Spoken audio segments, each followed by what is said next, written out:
This is the Courtyard Theatre, the Royal Shakespeare Company's newest theatre. It was opened in 2006 to provide a main stage for the RSC while the Royal Shakespeare Theatre is transformed. But the Courtyard Theatre is also a laboratory where the designers of the new RST can test some new ideas before including them in the new theatre's plans. The RSC needs its lighting infrastructure to be as flexible as possible to cope with the artistic rigors of the repertoire season. Moving lights, which can be focused remotely, have become the industry standard. In the Courtyard's thrust format, the lighting rig is based on a traditional system of bridges and catwalks. Moving lights have to be rigged under the bridge, and this presents problems for the lighting teams. This is lighting technician Lauren Watson. Even though there are traps at the bottom of the bridge, I have to dress up in a harness and hard hat and lie flat on my front and stretch to try and change the bulb. Sometimes I have to get up the cherry picker to change the lamp, which can take up to 20 minutes. So, why not rig the moving lights on lightweight portable structures which can be lowered to the floor? Wouldn't that be safer? Here's Vince Herbert, the RSC head of lighting. Right at the very start of the design process, we decided to entirely base the lighting infrastructure around health and safety. With the way moving lights were coming into the business, we believed that we could almost entirely eliminate the need for ladders, taller skirts, cherry pickers, bridges, and maybe even PPE. We discussed a system of very lightweight modular truss, each part of which could be raised or lowered independently. I'm very grateful that Charcoal Blue are the consultants on this project. They were able to instantly see the advantages of a rig like this and help us take it one stage further.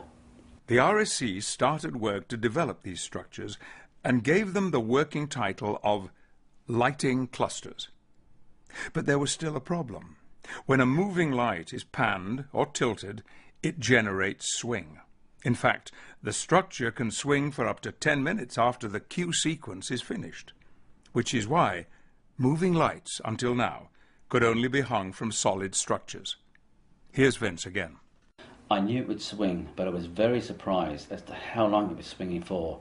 It made the thing almost totally useless. We had two options: abandon the project completely and install bridges, very much more expensive, or find some way to stop the swing. I started playing around with a few ideas and eventually came up with a prototype. Amazingly, it worked first time. We had set ourselves the goal of stopping the structure from swinging in half the normal time. We soon realized we could stop it from swinging in under 2 seconds.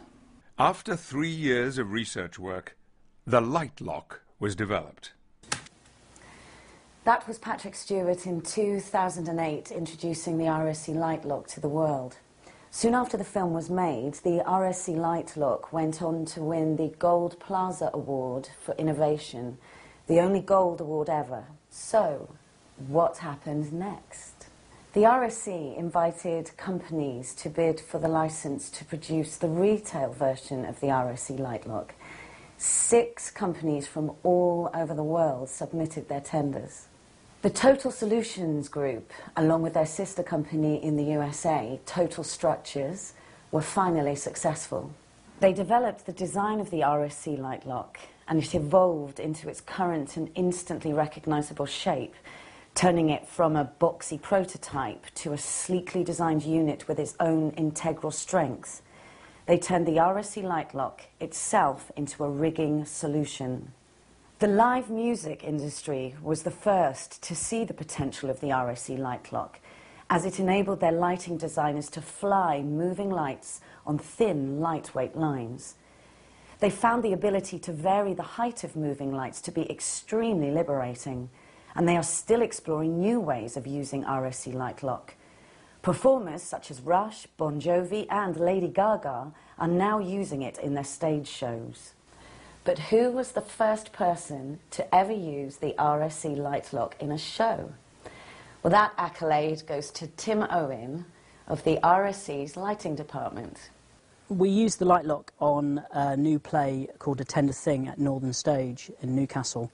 The set design was based around 3 gauzes with projection on them, with the actors playing the scenes in between the gauzes, so it was very difficult to light them. Traditionally, we'd light a show like this with booms, but because of the narrow wings and the gap in between the gauzes, this wasn't possible to light the actors without actually physically lighting the gauzes. We decided to use moving lights and to use the Lightlock as a rigging device to stabilise the moving lights, to make them usable and to keep them stable during the show, so we didn't hit any of the gauzes.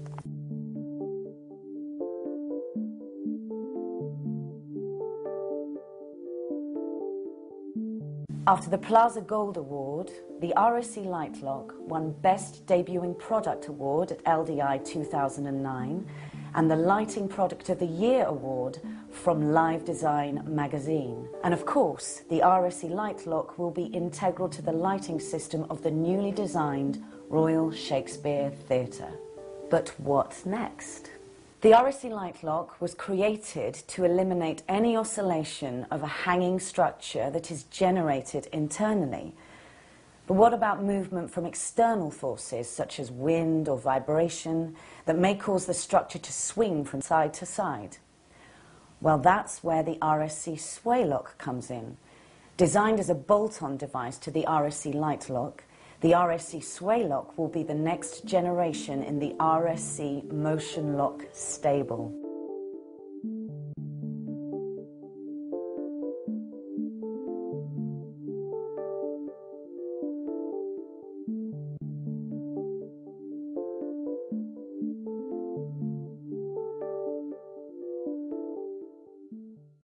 Let's see, Vince Herbert explains how it works. Let me explain using this handy prop. We knew we could stop oscillation like this, but to stop swing like that, all we had to do was... Stop! As there is a patent application pending, I'm afraid we can't tell you any more than that, but as they say, watch this space. The RSC Swaylock will be available very soon.